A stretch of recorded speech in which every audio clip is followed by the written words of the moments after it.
They deserve it more, my mother-in-law, Margaret, sneered, standing in my children's now empty bedrooms. Ashley's kids are used to the finer things in life. Your children can sleep in the basement for now. I stood frozen in the doorway, staring at the bare walls where my kids' artwork had hung just hours ago. All their belongings, photos, toys, books had been carelessly tossed into boxes and dumped in the basement. In their place were designer suitcases and expensive electronics belonging to my husband's wealthy cousin Ashley's children. My name is Emma Carter, and at 35, I never imagined I'd be fighting for my own children's space in what was supposed to be our home. My husband James was away on a 2-month business trip, and his parents had taken it upon themselves to reorganize our living arrangements without consulting either of us. Where are Tommy and Sarah supposed to sleep? I asked, trying to keep my voice steady despite the rage building inside me. My 8-year-old son and 10-year-old daughter had spent the weekend at their friend's house, completely unaware that they were about to lose their rooms. The basement is perfectly fine, Margaret waved her hand dismissively. We've put some old mattresses down there. Besides, Ashley's children need a proper environment to maintain their standard of living. You understand, don't you? No, I didn't understand.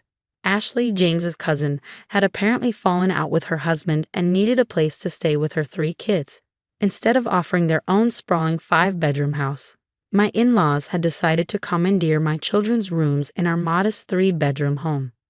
This is our house, I said firmly. You can't just make these decisions without. Actually, dear, my father-in-law, George, interrupted, emerging from Tommy's room with a smug smile. This house belongs to us. Or have you forgotten who helped with the down payment? Of course. They never let me forget that they contributed to the down payment 5 years ago, when James and I bought the house. It was a loan we'd been steadily repaying, but in their minds, it gave them eternal authority over our living space. Where are my children's things? I asked, heading toward the basement. Careful with those boxes, Margaret called after me. We had to move quickly to make room for Ashley's Pottery Barn furniture. Some things might have gotten mixed up. The basement looked like a war zone. Boxes were strewn everywhere, their contents spilling out haphazardly. I found Sarah's favorite stuffed elephant, a gift from her grandmother, my mother, before she passed away, crushed under a heavy box of books.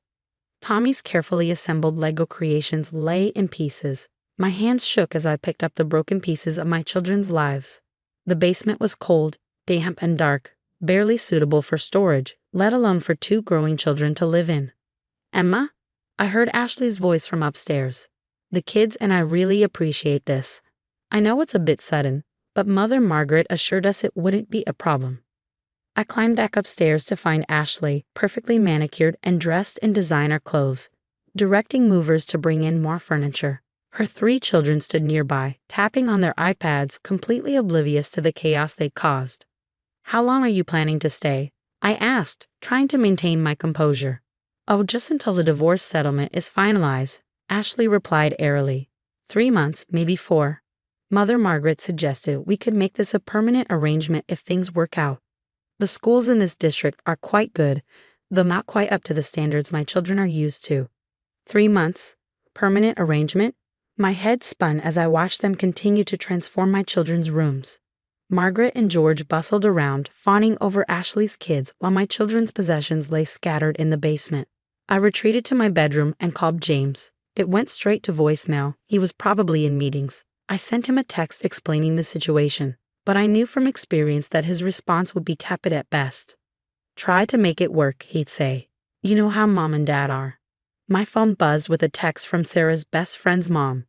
The girls are having so much fun. Should I drop Sarah home after dinner? I stared at the message, my heart breaking. How could I explain to my children that they'd been evicted from their rooms? That their grandmother valued their cousin's comfort over theirs? Emma, Margaret's voice carried up the stairs. Be a dear and help us move these boxes to the garage. Ashley's interior decorator is coming tomorrow, and we need to clear some space. I didn't respond. Instead, I sat down at my computer and opened my email. 6 months ago, I'd started my own small business as a virtual assistant, something Margaret constantly belittled as a little hobby. What they didn't know was that I'd been quietly successful, building a substantial client base and savings. I opened my banking app and looked at the balance, the result of countless late nights and weekend work. Then I pulled up a folder labeled Plan B and started making calls, first to my lawyer, then to a real estate agent I'd been quietly consulting with. What my in-laws didn't know was that I'd been preparing for something like this. Years of their subtle digs, their constant undermining, their blatant favoritism. It had taught me to always have a backup plan. They thought they had all the power because of that down payment, but they were about to learn how wrong they were. "Emma," Margaret called again. "These boxes won't move themselves." I smiled, a calm settling over me as I finalized the arrangements. "Coming." I called back, closing my laptop. Let them think they'd won. In 2 weeks, they'd learn exactly what happened when you messed with my children's happiness. Tommy and Sarah would be home soon, and for tonight, we'd make do with the basement. But I had set something in motion that would wipe the smug smiles off my in-laws' faces forever. Sometimes the best revenge isn't immediate. It's carefully planned and perfectly executed. And I had been planning this for a very long time. The next 2 weeks were an exercise in patience.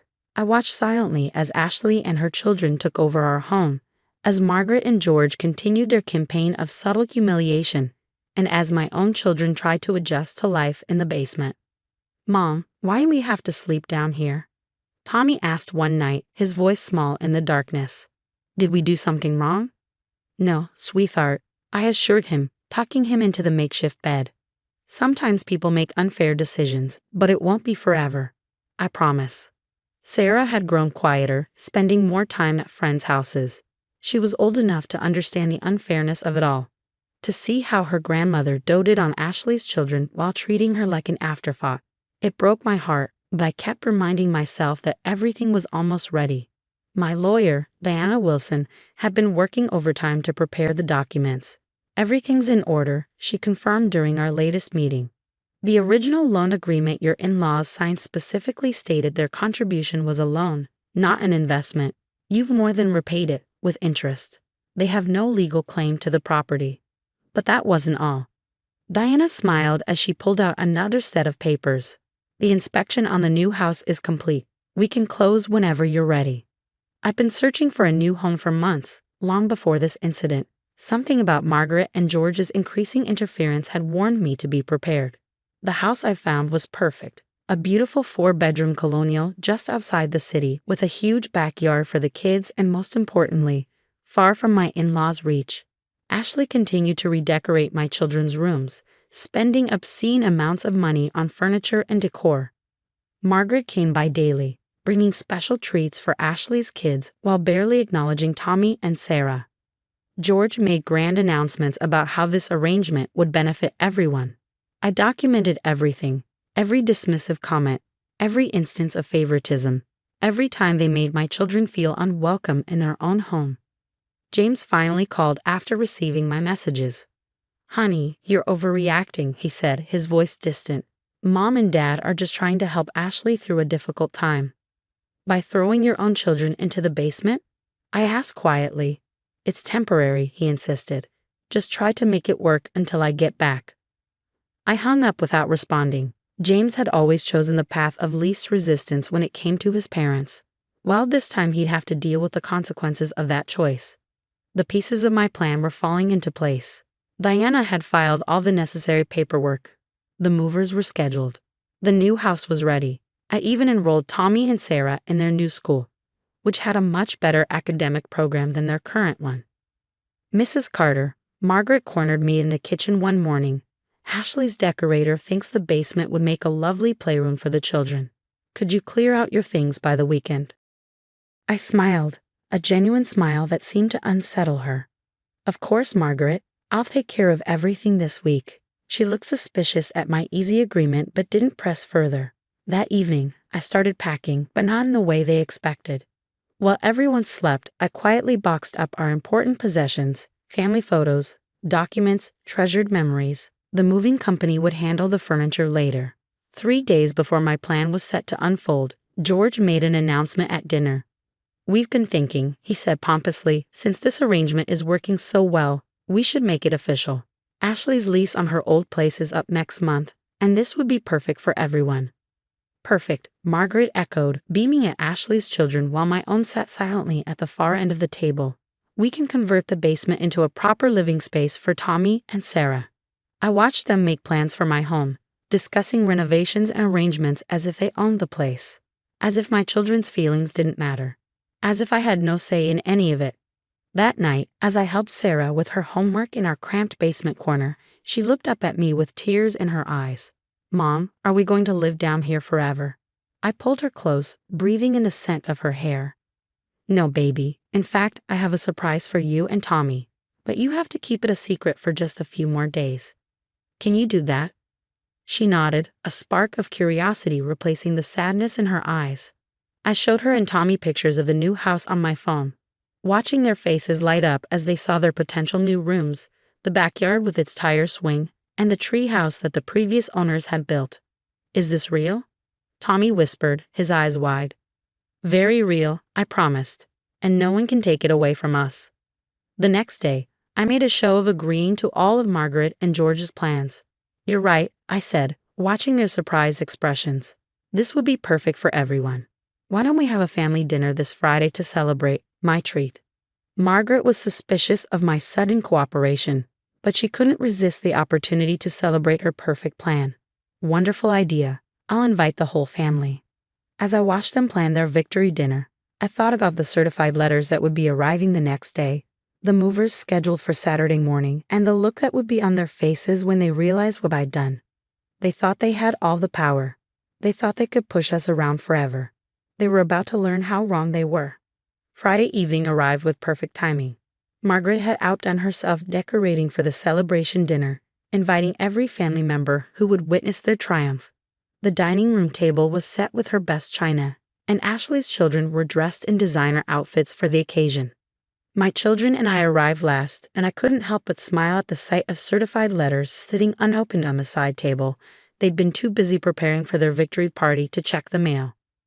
"Emma," Margaret called out, "be a dear and fetch the wine from the basement." "Of course," I replied pleasantly. "But first, shouldn't we open those letters? They look important." George waved dismissively. "They can wait until after dinner." "Actually," I said, picking up the letters, "I think you'll want to read these now." I handed them their copies, keeping my voice steady. "They're from my lawyer." The room fell silent. Margaret's hand shook slightly as she tore open the envelope. I watched their faces as they read, watched the color drain from their cheeks as understanding dawned. "What is this?" George demanded, his voice rising. "You're serving us with repayment confirmation and a notice of property rights?" "That's right," I said calmly. "The loan you provided for our down payment has been repaid in full, with interest. As clearly documented, it was always a loan, not an investment. You have no claim to this house or any say in what happens here." "This is ridiculous," Margaret sputtered. "We're family. You can't." "Can't what?" I interrupted. "Can't protect my children. Can't stand up to your bullying." "Watch me." Ashley stood up, her perfect composure cracking. "Mother Margaret, what does this mean?" "It means," I continued, "that your perfect plan has fallen apart. You see, this house is fully mine, and I'm selling it." The chaos that erupted was almost comical. Margaret started crying, George turned purple with rage, and Ashley's children actually looked up from their phones for once. "You can't sell the house." George roared. "Where will Ashley and the children go?" "That's not my problem," I replied. "But you have such a big house. Surely you can accommodate them there." Margaret's tears dried instantly. "Now let's not be hasty." "The house has already been sold," I announced. "We close next week. I suggest you start packing." "Does James know about this?"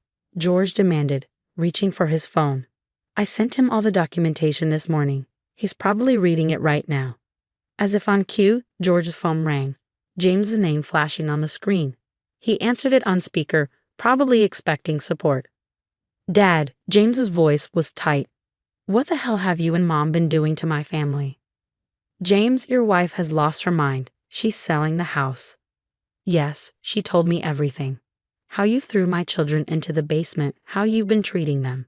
I've seen the videos she sent, the documented evidence of your behavior. I'm ashamed I didn't stop this sooner." Margaret tried to interject, but James continued, "I'm coming home early, and when I get back, we're going to have a long conversation about boundaries." After he hung up, I turned to my shell-shocked audience. The movers are coming tomorrow. Tommy, Sarah, and I will be moving to our new home. You have until next Friday to find alternative arrangements for Ashley and her children. But where are you going? Margaret asked weakly. That's not your concern anymore. You've lost the right to know anything about our lives. I took my children's hands and led them upstairs to their rooms where boxes were already packed and ready. We spent the last week secretly preparing, and now everything was in place. Mom, Sarah whispered as we walked out, did you see Grandma's face? Priceless, wasn't it? I smiled, hugging her close. The next morning, the movers arrived bright and early. We watched as Margaret, George, and Ashley frantically tried to figure out their next move. Their perfect plan had crumbled, and now they were the ones scrambling for arrangements. As we pulled out of the driveway for the last time, Tommy asked, will we ever see them again? That's up to them, I replied honestly. If they can learn to respect us and treat you both with the love you deserve, maybe. But for now, we're going to focus on our new beginning. Our new house was everything we'd hoped for. Tommy and Sarah spent the first day exploring every corner, planning how to decorate their new rooms that no one could take away from them. That evening, as we sat in our new living room eating pizza straight from the box, Sarah looked at me with a bright smile. Mom, you're kind of badass. I laughed, pulling both my children close. Sometimes you have to be, especially when it comes to protecting the people you love. James called later that night, his voice full of remorse. I should have stood up to them years ago, he said. I'm so sorry, Emma. I'm proud of you for doing what I couldn't. Just come home, I told him. We have a fresh start waiting for you. As I got ready for bed that night, I checked my phone one last time. There were dozens of missed calls from Margaret and George, several tearful voicemails from Ashley, and one text from Margaret that simply read, how could you do this to family? I smiled as I typed my response. Family protects each other. You should try it sometime. Then I turned off my phone, closed my bedroom door, and left them to deal with the consequences of their actions. Sometimes the best revenge isn't about getting even. It's about getting free.